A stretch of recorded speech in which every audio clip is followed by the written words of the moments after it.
حضرت لقمان حکیم نے اپنے بیٹے کو کہا 3 نصیحتیں تجھے کرنے لگا ہوں، یہ 3000 نصیحتوں کا خلاصہ ہے، اور ان میں بھی 2 کو یاد رکھنا، 1 کو بھول جانا۔ تو بیٹا ہمہ تن گوش ہو گیا، تو حضرت لقمان بولے جو نیکی کی ہے اس کو بھول جانا، جو نیکی کی ہے اس کو بھول جانا، اور موت کو اور اپنے رب کو یاد رکھنا۔ یہ میری ساری نصیحتوں کا خلاصہ ہے۔ جو نیکی کی ہے وہ بھول جانا، چاہے وہ کسی شخص کے ساتھ کی ہے، چاہے وہ نیکی عبادت کی صورت میں ہے، چاہے وہ ریاضت کی شکل میں ہے، خدمت انسانی ہے، کسی رشتہ دار کے ساتھ نیکی کی ہے، تو کہا بھول جانا جس طرح کی ہوئی نہیں ہے۔ حضرت معاذ بن جبل رضی اللہ تعالیٰ عنہ حضور کے روضہ انور کے سامنے بیٹھ کے رو رہے تھے۔ حضرت عمر گزرے تو پوچھا اے معاذ کیوں رو رہے ہو؟ کہا صاحب مزار کا ایک فرمان یاد آیا جس نے رلا دیا۔ کہا وہ کیا فرمان ہے؟ کہا ایک دن حضور نے کہا تھا ادنا سی ریا بھی شرک ہے، تھوڑی سی ریاکاری بھی شرک ہے۔ اللہ صرف اس عمل کو قبول کرتا ہے جو محض اس کے لیے کیا جائے۔ تو نیکی خالص اللہ کے لیے کریں گے تو قابل قبول ہے۔ اللہ تعالیٰ غیرت والا ہے، وہ کسی اور کو اپنے ساتھ شریک ہونا پسند نہیں کرتا۔ تو جب بھی نیکی کرو، یہ سلس دین ہے، انما الاعمال بالنیات۔ اس حدیث کو علماء نے کہا تیسرا حصہ دین کا اس میں ہے کہ اعمال کا دار و مدار نیتوں پہ ہے۔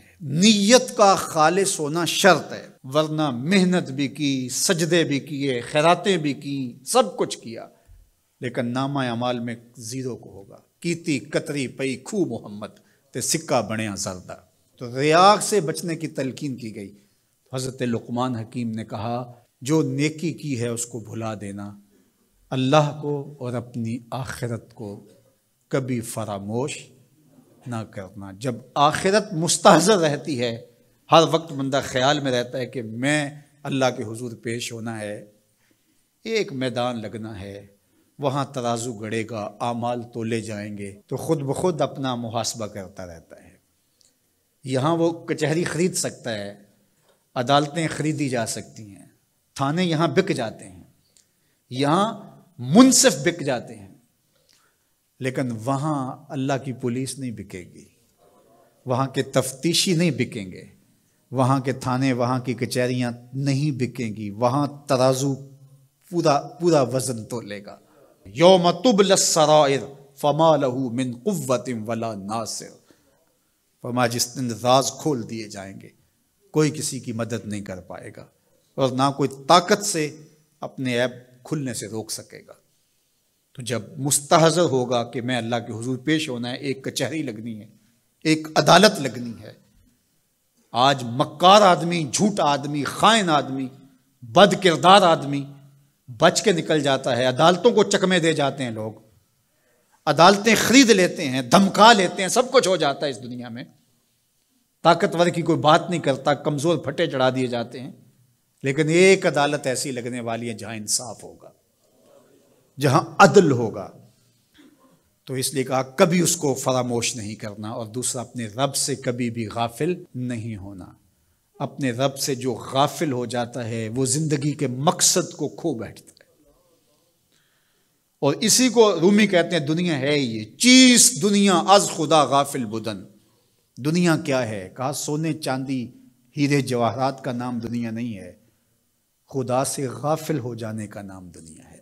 تو اس لیے اللہ کے ذکر سے، اس کی یاد سے، اس سے کبھی بھی غافل نہیں ہونا چاہیے۔ اور اگر کوئی اس سے غافل ہو گیا تو سن لو وَلَا تَكُونُوا كَالَّذِينَ نَسُوا اللَّهَ فَأَنسَاهُمْ أَنفُسَهُمْ أُولَٰئِكَ هُمُ الْفَاسِقُونَ۔ کہا ان لوگوں کی طرح نہ ہو جانا جو خدا سے غافل ہو گئے۔ تو جب وہ خدا سے غافل ہو گئے، اللہ نے انہیں ان کی ذاتوں سے بے خبر کر دیا۔ کسی نے کہا اقبال سے کہ تو نے خود ہی کا سبق کہاں سے لیا تھا؟ کہا قرآن کی اس آیت سے لیا تھا۔ اور یہ بات ذہن میں بٹھا لیں، اپنے لیے بھی اور اپنی اولادوں کی طبع میں راسخ کریں جیسے بھی ہو سکے، کہ ایک چیز کو بھول جانا ہے، جو نیکی ہو گئی بھول گئے، اور اللہ کو بھی یاد رکھنا ہے اور آخرت کو بھی یاد رکھنا ہے۔ یہ چیز یاد رہ گئی تو سمجھ جاؤ خیر ہے، اور اگر یہ 2 چیزیں بھول گئیں اور جو بھولنے کی چیز ہے وہ یاد رہی تو سمجھو ہم نے اپنا سب کچھ لٹا دیا۔